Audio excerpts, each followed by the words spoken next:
예, 드디어 오늘 시원한 바람이 분 것 같습니다. 여름이 다 끝나가는데 함께 예배 드릴 수 있어서 참 감사합니다.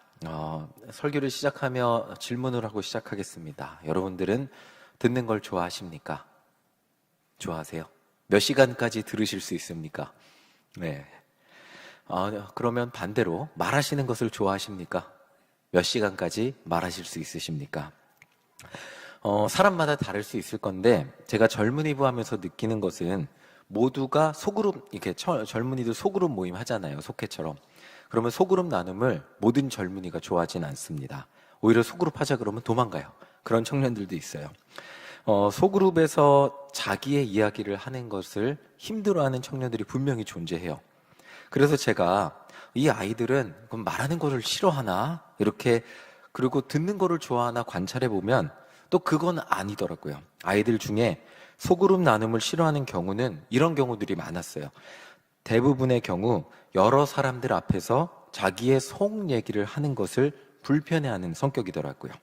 자, 그렇다면 이 아이들이 편한 사람과 있을 때 말은 어떻게 할까? 이 편한 사람과 있을 때도 말할까 안 할까 보면 편한 사람과 있을 때는 대부분 말 잘합니다. 속에 있는 것도 하고 경계심 없이 말하는 것을 보게 되었습니다. 이를 통해 내린 저만의 결론입니다. 이 틀릴 수 있어요. 이건 저만의 결론인데 대부분의 사람들은 말하는 것을 듣는 것보다 훨씬 좋아합니다. 어떠세요? 말하는 게 좋으세요? 듣는 게 좋으세요? 아니, 듣는 거 훨씬 좋으세요? 듣는 게 훨씬 좋다 그래도 듣기만 하면 지겨우시고. 근데 내가 말할 때는 나도 모르게 신나서 말씀하시는 것을 경험할 수 있어요. 대부분입니다. 아닐 수 있어요. 나는 듣는 게 좋다, 듣기만 하는 게 훨씬 좋다 할 수도 있습니다. 그런데 누군가는 낯선 사람들 앞에서 말하는 게 낯을 안 가리니까 힘들지 않을 수 있고요. 누군가는 낯선 사람들 앞에서 힘들어하는 사람이 존재합니다. 저는 낯선 사람들 앞에서 말하는 거 굉장히 힘들어하고 낯을 가립니다. 그럼 지금은 왜 말을 열심히 잘하냐? 그러면 여러분들은 이미 저한테 너무 낯이 익었기 때문에 낯설지가 않습니다. 그러니까 하는 거지. 대부분의 사람들은 듣는 것보다 말하는 것을 훨씬 좋아하는 것이라는 결론을 내리게 되었어요. 그러니까 대화가 된다는 것은 남의 얘기를 잘 듣기도 하지만 내 얘기를 할 때 이게 시간 가는 줄 모르잖아요. 2-3시간 그렇게 할 수 있지만 만약에 설교 시간이 3시간이라면 듣기만 하실 수 있어요. 쉽지 않다는 표정을 지으시네요. 강의 시간이 3시간이라면 쉽지 않죠. 자, 저 혼자 내린 결론이기 때문에 반박하실 수 있지만 반박하시면 여러분들 생각이 맞을 수도 있습니다. 자, 그런 건데 참 듣는 것이 어렵습니다. 잘 들으면 좋겠는데 듣는 게 어려워요. 요즘은 하루가 참 빨리 지나가는데 고등학교 시절을 생각하면 하루가 참 시간이 안 갔어요. 왜 시간이 안 갔을까요? 아침에 0교시부터 7시 반까지 학교 가야 돼요. 그러면 8시에 EBS 듣죠? 그리고 10분 쉬었다가 1교시 듣죠? 10분 쉬었다가 2교시 듣죠? 몇 교시까지 들어요? 6교시까지 들어요. 하는 게 다 뭐예요? 듣는 거예요. 자, 하루 종일 듣기 때문에 시간이 안 갔어요. 그러다 시간이 빨리 가는 순간이 있어요. 언제 시간이 빨리 갈까요? 체육시간. 안 들어도 되잖아요. 안 들어도 되니까 빨리 갑니다. 내가 뭘 하는 시간은 시간이 빨리, 과학 실험 시간, 음악 시간, 뭐 해야 되는 시간은 시간이 빨리 갔는데 듣기만 하는 시간은 시간이 빨리 가지 않습니다. 자, 무언가를 듣는 시간은 정말 쉽지 않은 일이라는 결론을 내리게 됩니다. 뭐 아닐 수도 있습니다. 대부분 그럴 수 있다는 건데 오늘 말씀은 들음에 대한 말씀이에요. 많은 학자, 이 씨 뿌리는 자의 비유에 대해서 막 읽어보니까 잘 들어야 된다라고 하길래 이게 잘 들어야 되는 말씀이라고 했는데 18절에 이렇게 써 있더라고요. 함께 읽어보겠습니다. 18절 함께 읽겠습니다. 시작. 그러므로 너희가 어떻게 들을까 스스로 삼가라. 누구든지 있는 자는 받겠고 없는 자는 그 있는 줄로 아는 것까지 빼앗기리라 하시니라. 예수님은 오늘 이 비유의 말씀의 결론으로 잘 들어야 한다 라고 말씀을 하세요. 너희는 어떻게 들을까 스스로 삼가라고 말씀하시는데 오늘 말씀을 조금 더 쉽게 현대인의 성경으로 볼게요. 현대인의 성경 그 다음 보여주시면 자, 우리 빨간색 있는 때까지만 읽을게요. 함께 읽겠습니다. 시작. 그러므로 너희는 내 말을 귀담아 들어라 라고 하고 있어요. 영어로는 2가지 표현이 있어요. hear라는 표현이 있고 listen이라는 표현이 있는데 전 2개가 같은 줄 알고 유학 갔어요. 그래서 I hear you 이거는 그게 뭐냐면 당신 말하는 게 들려 이건데 listen은 귀담아 듣는 거예요. 그러니까 그 소리를 듣는 거죠. 저는 똑같은 말인 줄 알았는데 똑같지 않은 표현이더라고요. 지금 예수님은 그냥 듣지 말고 귀담아 들으라고 말씀하시고 계세요. 제가 40살이 되니까 깨달은 게 있어요. 예전에는 목사님 설교에 집중을 하지 못하면 설교 시간이 30분이라면 너무너무 길게 느껴져서 특히 중고등학교 때 막 몸이 비비 꼬입니다. 어떻게 해야 될지 모르겠어요. 막 몸이 비비 꼬이고 막 하품을 한 100번 해야 설교가 끝났습니다. 그런데 요즘은 집중을 하지 못하는 날도 30분이 그냥 빨리 갑니다. 이상해요. 네, 집중을 하지 못해도 그냥 가요. 그렇기 때문에 제가 설교 중간에 아멘 아멘 하잖아요. 자꾸 설교 놓치지 않으려고 아멘을 하면 그 목사님 말도 들리고 그 다음 말도 제가 캐치하기 때문에 아멘을 계속 하는 거예요. 설교가 길건 짧건 그냥 이게 설교만이 아니에요. 강의도 마찬가지고요. 그냥 앉아있다 보면 그냥 집중하지 못한 채 앉아있는데 어느새 30분이 그냥 흘러가는 것을 경험하게 됩니다. 내가 여기 뭐 하러 앉아있지? 강의를 가서도 막 그렇고 뭐 설교 시간에도 그렇고 그냥 시간이 예전보다 훨씬 빠르게 가는 것을 경험하게 됩니다. 그래서 한 교육학자가 이렇게 말을 했어요. 아이들은 집중 못하고 딴짓하는 것 같지만 다 듣고 있고 어른들은 가만히 앉아서 다 듣는 것 같지만 하나도 안 듣고 있다. 이런 말을 했어요. 뭐 이것도 한 교육학자니까 맞는지 안 맞는지는 웃는 분들은 동의하시는 거예요. 우스갯소리로 한 것 같은데 뼈가 있는 말입니다. 애들은 다 딴짓하는 것 같은데 다 기억하잖아요. 자, 오늘 이 하나님의 말씀을 온전히 귀담아 들으시는 우리 모두가 되시기를 소망합니다. 아멘이시죠? 자, 예수님은 오늘 말씀에서 씨 뿌리는 자의 비유를 말씀하세요. 이게 듣는 자의 태도래요. 농부가 땅에 씨를 뿌리는데 여러 종류의 땅에 씨를 뿌리는 거예요. 씨는 곧 말씀이고 땅은 그 말씀을 듣는 우리의 마음이래요. 그러니까 하나님은 우리에게 말씀이라는 씨앗을 주시는데 우리가 듣는 그 모습에 따라, 우리의 태도에 따라 그 씨앗이 어떻게 되는지 알려주시는 말씀이라고 할 수 있죠. 우리 첫 번째 밭 다 알고 계시지만 한 번 더 볼게요. 우리 첫 번째 밭 12절 함께 보겠습니다. 함께 읽겠습니다. 시작.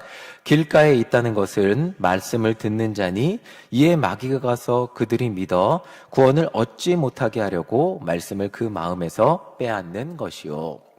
자, 첫 번째는 길가라고 합니다. 하나님의 말씀의 씨앗이 길가에 뿌려져 봤자 그게 길가니까 단단히 포장이 잘 돼 있으니까 마귀가 그것을 씨앗을 가져가 버리는 밭을 말하고 있습니다. 자, 이런 밭은 어떤 사람들일까요?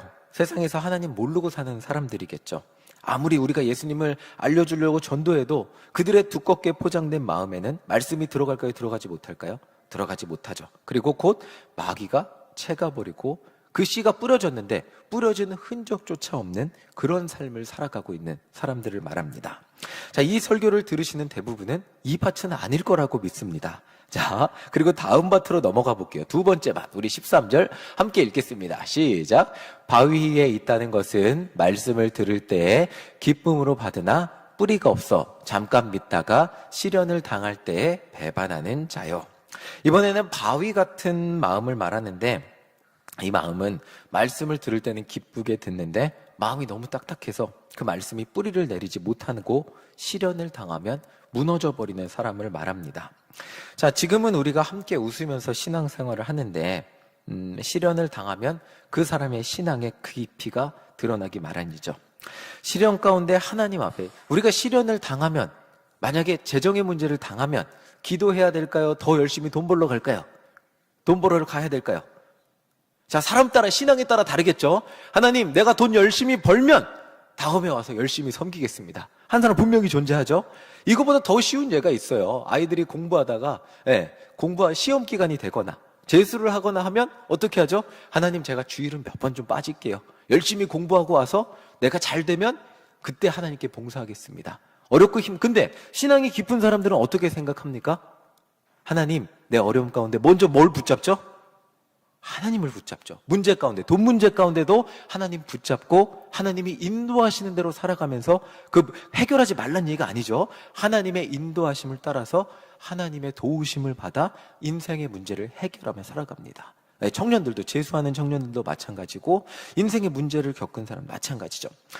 자, 이 하나님 문제부터 해결하고 올게요라는 말이 언뜻 들으면 맞을 것 같아요. 내가 돈 문제가 있으면 돈부터 해결하고 와서 하나님 믿어야죠. 그런데 실제로는 세상의 창조자이시고 구원자신, 돈을 만드신 하나님, 그리고 나를 구원해 주신 예수님을 믿지 못하고 있는 것과 같죠. 예수님을 믿으면 돈을 누가 만드셨어요? 세상의 재물을, 세상에 먹고 사는 걸 누가 만드셨어요?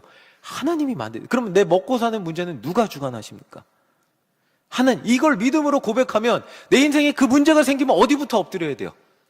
하나님한테 엎드려. 이게 이론이고 공식인데 그렇게 하지 못하고 내 신앙의 깊이가 얕다면 이거 하나님 할아버지가 도와주지 못해.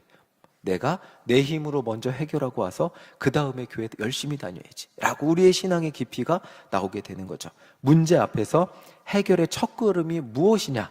하나님 앞에 나온다고 생각하는 사람이 그 신학의 깊이가 나타나는 사람이고, 그리고 하나님이 아닌 다른 것을 찾는 사람은 하나님을 뒤로 하는 사람, 그 신앙의 얕음이, 뿌리가 아직 내리지 못함이 나타나는 사람이라는 것입니다. 자, 그리고 이제 세 번째 밭을 보겠습니다. 세 번째 밭, 우리 함께 읽겠습니다. 시작. 가시떨기에 떨어졌다는 것은 말씀을 들은 자이나 지내는 중 이생의 염려와 재물과 향락에 기운이 막혀 온전히 결실하지 못하는 자요. 자, 우리가 대부분 두 번째나 세 번째에 걸려있는데, 저도 이 세 번째 앞에서 마목사는 떳떳합니다 하기가 쉽지 않더라고요. 가시떨기 같은 마음인데, 가시떨기는 이생의 염려와 재물과 향락 때문에 말씀의 씨앗이 제대로 자라지 못하는, 얘네들이 영양분을 막 뺏어가는 그런 것을 말합니다. 하나님을 열심히 믿고 따르는 것 같은데 결국 이 마음밭을 가진 사람들은 현실이 너무 잘 보이는 사람들, 현실이 보여요. 마치 출애굽한 이스라엘 백성들 같은 그런 사람들이라고 저는 표현하고 싶어요. 출애굽 시켜줬는데 하나님이 어때요? 지금 홍해바다를 건너게 해준 분이 누구죠? 하나님이잖아요. 말도 안 되잖아요. 그리고 애굽에서 10가지 재앙까지 경험 엄청난데, 근데 광야 가니까 물이 없어요. 그러면 엎드려서 기도해야 되는데 하나님을 원망했습니다. 그리고 가나안 땅의 사람들을 보니까 어때요? 염려와 걱정에 사로잡혀 하나님을 원망했어요. 하나님이 그 가나안보다 강한 애굽의 군대들을 물에서 몰살시키셨는데, 하나님의 그 능력을 경험했는데 가나안 땅을 사람들을 볼 때 하나님을 원망했어요. 현실적으로. 근데 현실적으로 보면 이 10명의 정탐꾼의 말이 맞잖아요. 가나안 정탐꾼들이 너무나 현실적으로 말을 잘했어요. 우리 민수기 13장 32절, 33절 우리 함께 읽어보겠습니다. 시작. 이스라엘 자손 앞에서 그 정탐한 땅을 악평하여 이르되 우리가 두루 다니며 정탐한 땅은 그 거주민을 삼키는 땅이요 거기서 본 모든 백성은 신장이 장대한 자들이며 거기서 네피림 후손인 아낙 자손의 거인들을 보았나니 우리는 스스로 보기에도 메뚜기 같으니 그들이 보기에도 그와 같았을 것이니라. 현실적으로 볼 때 다 우리보다 키도 커요. 키도 크고요. 성벽도 높고 무기도 좋았어요. 그런데 이스라엘 백성들은 애굽 노예 출신이고 변변치 않은 무기도 좋지 않아요. 군사훈련도 못 받았어요. 그럼 현실적으로 볼 때 뭐가 맞아요? 현실적으로 보면 이 사람들의 판단이 맞아요. 그런데 이 사람들은 하나를 못 본 거예요. 하나님의 약속의 말씀을 보지 못한 거죠. 그러니까 말씀이 거기서 자라야 되는데 지금 현실을 보니까 말씀이 자라지 못하고 있잖아요. 이들의 현실적인 판단과 그 판단으로 인한 염려와 걱정 때문에 하나님의 약속의 말씀이 뭐예요? 가나안 땅에 들어가겠다 해준 건데, 그러면 그 사람들이 믿고 그 따르면 되는데 그 약속이 자라지 못하고 있어요. 왜? 현실을 보는 눈 때문에. 하나님의 말씀이 결실을 맺지 못하고 있는 것을 보게 돼요. 이들은 지금까지 하나님이 인도해 주셨는데 그들의 나아감 가운데 하나님의 도우심이라는 플러스 요소를 더하지 못하고 그저 우리의 힘으로만 그러니까 이전까지 하나님이 도와주신 것은 모든 것이 은혜였는데 내일을 살아가는 것은 하나님의 도우심을 기대하지 않고 우리의 힘으로만 살려고 하니까 버거운 거예요. 무서운 거예요. 두려운 거예요. 가나안이 너무 어려워 보이는 거예요. 두렵고 떨리죠. 그러니까 말씀에 열매를 맺지 못하게 되고 원망하게 되고 그렇게 되는 거죠. 이들은 하나님의 말씀을 열심히 듣는 것 같았는데 듣고 마음으로 믿고 온전히 따르는 데는 실패한 것을 보게 됩니다. 우리의 신앙생활이 하나님의 말씀을 그러니까 그냥 듣기만 하는 것으로는 충분하지 않는 것을 보게 됩니다. 제가 선생님께 공부를 잘하려면 이렇게 가정을 할게요. 제가 선생님 공부를 어떻게 잘해야 돼요? 그러면 선생님이 저한테 정훈아 이렇게 공부를 해야 돼 라는 방법을 선생님이 저한테 알려주셨어요. 그럼 알려주실 때 열심히 듣습니다. 그쵸? 근데 열심히 듣고 집에 와서 공부 안 하면 공부 잘하게 됩니까? 그게 잘 들은 거예요? 그럼 잘 들었다면 뭐를 해야 돼요? 공부를 해야 공부자. 그 방법을 알려줬어도 공부를 해야 잘. 지금 열매 맺는다는 것은 그거예요. 내가 잘 듣는다. 그러니까 우리가 잘 듣기만 한다는 것은 선생님이 공부를 잘하는 방법을 알려주는 것을 잘 듣기만 해서는 그냥 그 자체 그냥 정훈아 하루에 4시간씩 수학 공부하고 그 나머지 시간은 무슨 공부하고 무슨 공부해야 돼. 그리고 수학 공부할 때는 이렇게 해야 돼. 라는 거. 그래. 그 방법만 제가 메모를 잘 해와서 듣고 집에 가서 안 하면 그건 아무 쓸모 없잖아요. 제가 잘 들었다는 것은 제 삶에서 그 공부를 실제로 한다는 것을 의미합니다. 실제로 공부를 잘하기 위해서는 선생님이 알려주시는 것을 잘 실천하는 것을 의미하죠. 자, 근데 이스라엘 백성들은 하나님의 말씀이 그 마음 가운데 심겨지고 역사도 일어났지만 실제로 그 앞으로 나아가기 위해서 잘 들었는데 그들이 하나님 말씀의 공식대로 나아가지 못했던 것을 보게 됩니다. 자, 이제 마지막 땅을 볼게요. 우리 15절 함께 보도록 하겠습니다. 함께 읽겠습니다. 시작. 좋은 땅에 있다는 것은 착하고 좋은 마음으로 말씀을 듣고 지키어 인내로 결실하는 자니라. 자, 좋은 땅에 있다는 것은 착하고 좋은 말씀으로 듣고 지키어 인내로 결실하. 다 좋은 말은 다 적혀 있습니다. 제가 그대로 읽어들었는데 이 사람들은 현실적이지 않아요. 이 사람들은 현실적이면 이렇게 못 살아요. 현실보다 하나님 말씀을 신뢰하며 따라가 보는 사람을 의미합니다. 자, 여호수아 6장 15절. 이 현실적이지 않아요. 자, 읽어보겠습니다. 시작. 7째 날 새벽에 그들이 일찍이 일어나서 전과 같은 방식으로 그 성을 7번 도니 그 성을 7번 돌기는 그날뿐이었더라. 예, 여리고 성이랑 싸울 때 어떻게 해야 돼요? 싸우려면 무기 준비하고 싸움 준비하고 약한 곳 찾고 그래야 되는데 그거 아니고 언약궤 가지고 매일 한 바퀴 돌았어요. 하나님 시킨 대로 언약궤 가지고 매일 한 바퀴 돌았어요. 그리고 마지막 날 7바퀴. 이게 현실적입니까? 싸워서 이기는데 비현실적입니다. 근데 왜 돌았습니까? 하나님 말씀이잖아요. 자, 이스라엘 백성들에게 하나님 말씀이 심겨졌어요. 그리고 하나님 말씀대로 실천했어요. 듣고 행동했어요. 그리고 그들이 외치니까 어떻게 됐죠? 여리고성이 무너졌습니다. 자, 하나님의 말씀이 마음에 심겨져서 열매가 맺혀졌다는 것은 이것을 의미합니다. 내 말이, 자, 잘 생각해 보세요. 하나님 말씀을 아무리 들었어도 내 신념에는 아닌 것 같아요. 그래서 하나님 말씀을 듣고 한 귀로 흘리고 하나님 이건 아니에요. 내 신념대로 신앙생활을 하면 그 내 신념의 열매가 맺혔습니다. 그러면 내 신념의 열매가 맺힌 겁니까? 하나님 말씀의 열매가 맺힌 겁니까? 내 신념의 열매. 우리는 신앙생활하면서 그럴 때가 너무나 많이 있어요. 하나님 말씀을 들었는데 내 신념대로 하나님 내가 살아온 경험과 내가 살아온 인생의 생각, 판단대로 신앙생활을 합니다. 그러면 어떤 열매가 맺혀요? 내 판단과 경험과 내 생각대로 한 신앙생활의 열매가 맺히게 되는 것입니다. 그런데 하나님은 오늘, 예수님은 오늘 잘 들어야 된다고 말씀하신 게 무엇이냐면 너희들이 말씀을 듣고 하나님 말씀대로 살아갈 때 하나님 말씀의 열매가 맺혀진다는 것을 우리에게 알려주시는 거예요. 하나님 말씀의 열매를 맺혔다는 것은 하나님의 말씀이 내 삶 속에 들어와서 하나님의 말씀이 내 삶의 열매로 나타났다는 것을 의미합니다. 조금 더 쉽게 말씀드리면, 자, 내 신념이 토마토라고 하겠습니다. 그럼 내 신념 토마토의 열매를 심었는데 우리는 내 마음에 내 신념에 토마토의 열매를 심고 딸기가 맺히기를 바라. 하나님의 말씀인 딸기가 맺히기를 바라고 사는 게 우리의 신앙일 때가 너무나 많이 있습니다. 하나님, 내가 이렇게 20년 신앙생활을 했는데 왜 딸기가 맺히지 않았습니까? 근데 하나님 우리에게 뭐라고 하시겠습니까? 너 지금까지 너의 신념의 열매를 신념의 씨앗을 심지 않았니? 너의 지금 생각에, 너의 판단과 경험과 네가 알고 있는 네 생각, 하나님의 말씀을 수없이 들었지만 네가 판단한 씨앗을 심지 않았니? 그러면 그것의 열매가 맺히는 것이 당연하지 않니? 라고 우리에게 오히려 말씀하시는 거예요. 오히려 내 비현실적이라는 게 무슨 말이냐면 내 판단에 맞지 않아요. 내 생각에 맞지 않고요. 내 경험에 맞지 않고요. 내가 지금까지 살아온 그 모든 것을 종합해 볼 때 맞지 않아요. 근데 그게 하나님 뜻이래요. 근데 그것을 따라가 보는 것. 그러면 그때 내 마음에 나와 맞지 않는 다른 열매, 내 삶의 열매, 내 씨앗은 토마토인데 내 삶에 하나님의 말씀이라는 딸기 씨앗을 심었을 때 그게 열리는 게 하나님 말씀이라는 거예요. 예수님 예수님 없는 삭개오의 삶에 나타났던 것은 돈이었어요. 자기 삶의 신념에, 자기 삶의 그 열매, 삶의 목적의 씨앗은 돈이었어요.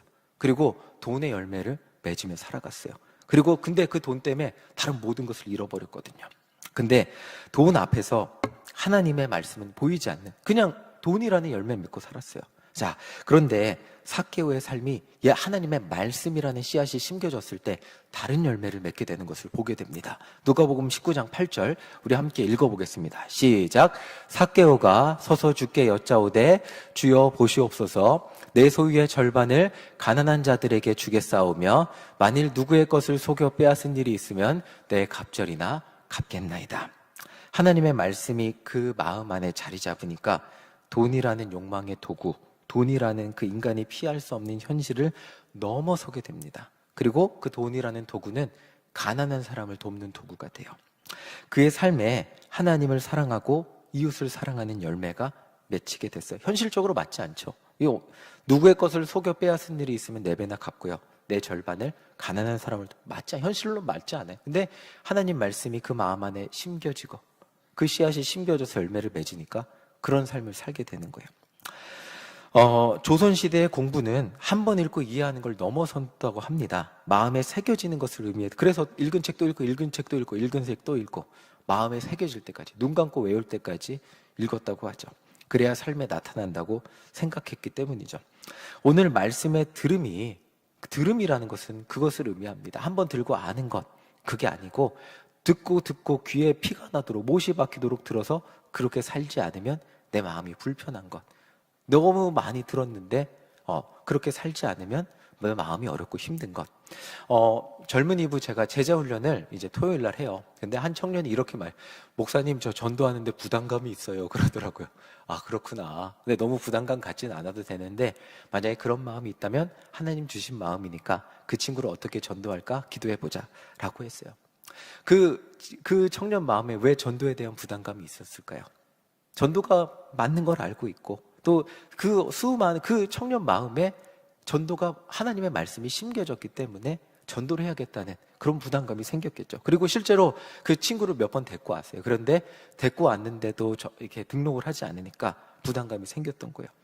자, 우리 삶 가운데 하나님의 말씀이 새겨졌다니, 마음의 씨앗이 심겨졌다는 것은 이런 것을 의미합니다. 내 마음 가운데 하나님 말씀대로 살아야겠다는 부담감, 그리고 그 말씀대로 내 현실과 부딪히지만 그럼에도 불구하고 하나님 말씀대로 살아야겠다고 살면서 실천하는 의지, 이 모든 것들을 의미합니다. 그리고 그렇게 살게 되었을 때 내 삶에 맺혀진 하나님의 말씀이라는 열매가 그러니까 내 삶의 신념의 열매가 아닌 하나님의 말씀이라는 열매가 맺혀지는 것을 경험하며 사는 삶이 하나님의 말씀이 이루어지는 삶이라는 것입니다. 이런 삶이 이런 열매를 경험하는 우리 모두가 되시기를 간절히 소망합니다. 아멘이시죠? 예. 오늘 말씀을 이제 다 끝났어요, 저 벌써. 근데 마치면서 솔로몬의 기도 다 아시는 건데 이 말씀을 함께 읽고 마치려고 해요. 열왕기상 3장 9절입니다. 우리 함께 읽어보겠습니다. 함께 읽겠습니다. 시작. 누가 주의 이 많은 백성을 재판할 수 있사오리까? 뭐라고요? 듣는 마음을 종에게 주사 주의 백성을 재판하여 선악을 분별하게 하옵소서. 네. 제가 미국 유학 갔을 때 영어를 잘하는 방법은 말을 잘하는 건 줄 알았어요. 제가 아는 지식을 총동원해서 그래도 처음에는 말을 잘하려고 노력했거든요. 근데 영어를 잘하는 방법은 말을 잘하는 게 아니에요. 잘 듣는 거예요. 미국 사람들이 제가 아무리 단어를 많이 외우고 제가 알고 있는 지식으로 그 단어를 조합해서 문장을 만들어도 친구들이 뭐라 그러냐면 우리나라에서는 그렇게 표현하지 않아 라고 해요. 네. 그 미국 사람들이 말하는 표현들이 있어요. 그래서 한 청년이 이제 고등학생이 이렇게 목사님 저랑 축구 차러 가요 이렇게 얘기해요. 그냥 우린 축구 하러 가잖아요. 근데 키킹 더 볼이니까 축구 차러 이런 미국식 표현들이 있어요. 그래서 그거는 들어야만 알아요. 듣지 않으면 미국 사람처럼 영어를 절대 할 수 없어요. 나중에 몇 년 지나고 알게 된 거는 잘 들어야 미국 사람처럼 말을 하는 거예요. 자, 우리가 신앙생활을 잘하기 위해서는 듣는 마음, 내가 뭔가 하나님 앞에 무언가를 하기 이전에 앞서서 듣는 마음이 중요하다는 것을 기억하기를 소망합니다. 정말 하나님 말씀을 듣고 내가 살아온 경험과 내 주관보다 하나님 앞서서 하나님 말씀대로 살기를 결단할 때 우리 삶에 하나님 말씀이라는 너무나 내 삶에 경험해보지 못했던 아름다운 열매가 맺혀지게 될 줄 믿습니다. 하나님께서 우리에게 듣는 마음을 허락하여 주실 줄 믿습니다. 그리고 들은 그대로 살아가는 용기를 허락하여 주실 줄 믿습니다. 가장 지혜로운 삶이 하나님이 주신 하나님 말씀대로 살아가는 그 삶, 가장 행복한 삶이 하나님이 우리에게 말씀하신 대로 삶, 그리고 내 삶에 그 열매가 맺혀지는 것을 바라보며 그리스도인, 예수님의 제자, 그리고 예수 그리스도를 따르는 사람이라는 것이 세상 가운데 드러나는 정말 아름다운 하나님의 백성 되시기를 간절히 소망합니다. 아멘. 하나님 말씀대로 열매 맺으며 살아가는 우리 모두가 되시기를 간절히 소망합니다. 아멘.